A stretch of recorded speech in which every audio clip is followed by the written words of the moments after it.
हाय नमस्कार एवरीबॉडी, स्वागत है आपका एक नई वीडियो में। Your mind in old age. Yes, topic है। कुछ लोग ये टॉपिक देख के ना ये सोचेंगे यार हमसे ये रिलेटेड है ही नहीं टॉपिक, ये तो टोटली डिफरेंट टॉपिक है। Your mind in old age. Old age में दिमाग, तो हम तो जवान है अभी अभी फर्क क्या पड़ना है इस टॉपिक में एंटर करके। लेकिन ट्राई टू अंडरस्टैंड ये जो टॉपिक है ना, ओल्ड एज के लिए तो है ही है, साथ साथ में अगर आप जवान भी हो ना, यंग भी हो ना, तो वो क्या कमी है जो आपको इम्प्रूव करनी है अभी से। मतलब कि इसमें वो चीजें हाईलाइट होने वाली हैं जो डायरेक्टली रिलेटेड है ओल्ड एज से, लेकिन कहीं ना कहीं उसका तार घूम के है वो यंग एज पे, जो यंग लॉट है ना उससे जुड़ा हुआ है। मतलब हमारी जो कमी है यंग एज में, वो इस टॉपिक को समझने के बाद में इम्प्रूव की जा सकती है। तो please I will request, be there on the topic और find out what is the outcome, और सीख क्या है इस कहानी से, सीखने को क्या मिलता है। और अगर आप समझ गए ना उस चीज को, तो you are definitely going to focus more what is important. Okay, so I will reveal the secret of this what is important at the end of the video. Till that time please continue watching this video with me. Okay, तो है क्या बुढ़ापा। आपने सबने सुना होगा कि बुढ़ापे में जब आदमी कमजोर हो जाता है तो उसका शरीर भी थोड़ा सा बीमारियों से ग्रसित हो जाता है, साथ साथ में जो दिमाग है ना उस पर भी फर्क पड़ता है, तरह तरह का फर्क पड़ता है। फॉर एग्जाम्पल, कोई बंदा है, उसे अगर उसकी एज है 20 से 30 साल के बीच में, एक फोन नंबर आप उसे बताओ फोन करके कि ये इसका फोन नंबर है 10 डिजिट का, आप याद कर लो, हो सकता है वो याद कर लेगा। लेकिन इसके जो चांसेस है ना याद करने के, इसी 10 डिजिट फोन नंबर के अगर आप 70-80 साल के बंदे को बताते हो ना, तो उससे याद करना मतलब it's just like impossible task. शायद वो याद कर ही ना पाए। समझ रहे हो आप? तो जो मेमोरी है, जो अपनी याददाश्त है, और कुछ ऐसी गतिविधि है ना, भूलने का जो फ्रीक्वेंसी है वो बढ़ जाता है बुढ़ापे में।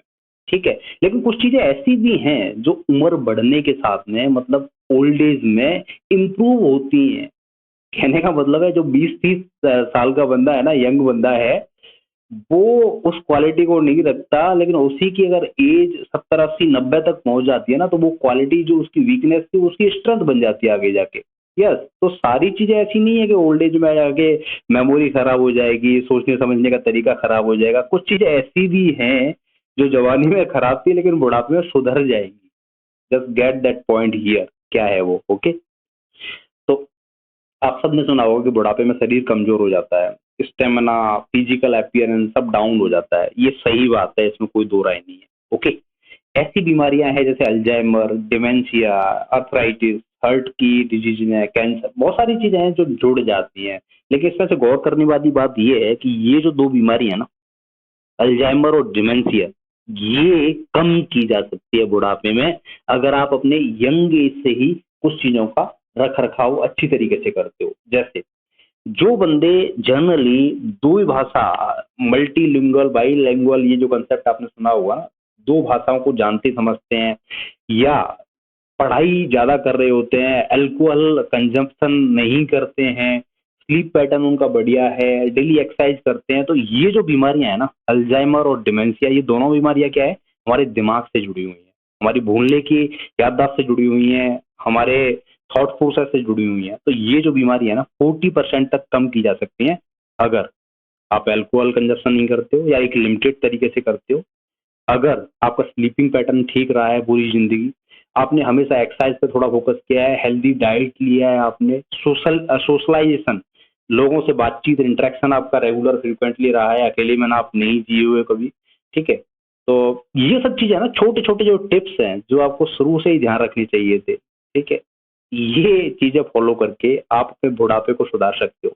समझ रहे हो आप बात को? यंग एज में या पूरी जिंदगी आपने एक पैटर्न फॉलो किया है, डिसिप्लिन लाइफ दी है, तो 40% तक अगर ये जो बीमारी है ना दो, कम की जा सकती है। ये दोनों दिमाग से जुड़ी हुई बीमारी है। आप जाके ना सर्च करना इन बीमारियों के बारे में, ये कितनी घातक है और इन बीमारियों की वजह से लोग किस तरह से परेशान होते हैं, कितनी ज्यादा प्रॉब्लम फेस करते हैं अपने बुढ़ापे में जाके।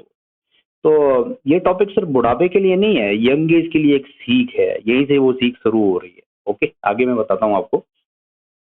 अल्जाइमर और डिमेंशिया दोनों ही बीमारी इतनी घातक है कि आदमी अपना नाम तक भूल जाता है इन बीमारियों में। खासकर बुढ़ापे में जब उसका कोई साथी नहीं होता, अपना नाम तक, लोगों को पहचानना, कैसे उसको बोलना है, क्या सोचना है, क्या एक्सप्रेस करना है, सब भूल जाता है।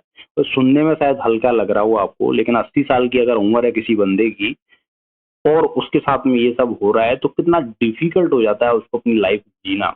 समझ रहे हो आप? सोसो बॉडी भी वो मतलब जा नहीं सकता खुद से, तो इतनी प्रॉब्लम्स होती हैं।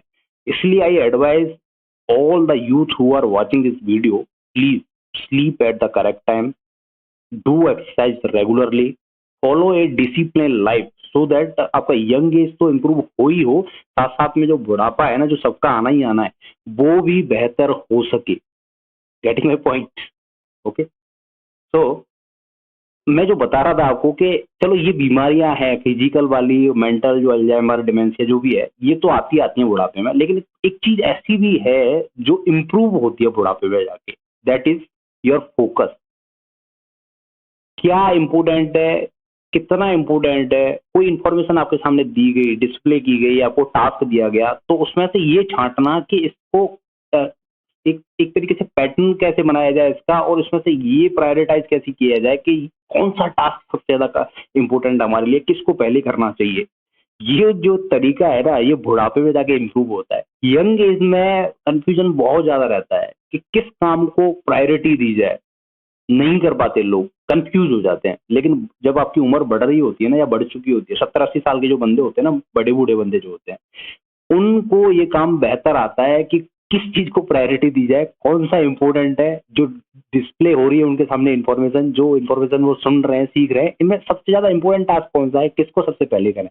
तो ये चीज है ना, ये एक ब्रिजटाउन यूनिवर्सिटी है, उसने इस पर शोध किया था तकरीबन 7-8 सालों तक। तो उसने ये पाया था कि जब आपकी उम्र बढ़ जाती है, आप बड़े बूढ़े हो जाते हो, 70-80 साल पकड़ लेते हो, तो आपकी चीजों को प्रायोरिटाइज करने का तरीका, कौन सी चीज इंपॉर्टेंट है, कौन सी नहीं है, ये समझने का तरीका वो और ज्यादा इंप्रूव हो जाता है। तो it's quite astonishing fact that in the young age you cannot prioritize everything accordingly, but when you are in old age or just crossing your 60s, these things are getting better and best over the time। ठीक है?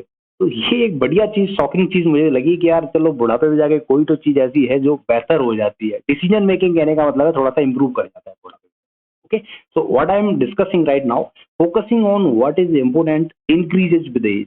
Yes, ये priority देने का तरीका और ये जानना कि क्या इंपॉर्टेंट है, ये उम्र बढ़ने के साथ साथ बढ़ता जाता है। इसलिए लोग बोलते हैं ना कि बड़ा बूढ़ा है तो इसके साथ इसके पास एक्सपीरियंस ज्यादा होगा। ओके, इसलिए बोलते हैं ना कि इसका एक्सपीरियंस बहुत ज्यादा है, तजुर्बा बहुत ज्यादा है। वो तजुर्बा यही है, ब्रेन का जो फंक्शन है ना, जो न्यूरॉन्स है, जो पेशेंस है, जो सोचने का तरीका है, वो उम्र के साथ बढ़ता है। It's health proof.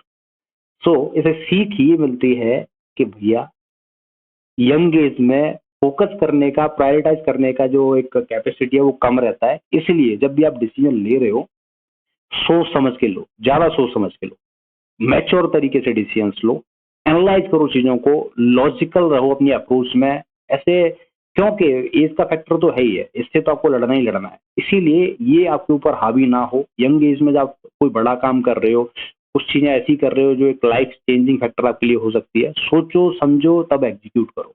हो सकता है तो राय भी लो, जाके एडवाइस भी लो, टाइम ले जाके लोगों से ना। तो ये सीख है इस वीडियो की। तो ये ओल्ड एज पर्सन के लिए तो है ही है वीडियो, यंग एज वालों के लिए भी उतना ही मैटर करता है, क्योंकि इससे आप कुछ सीख सकते हो।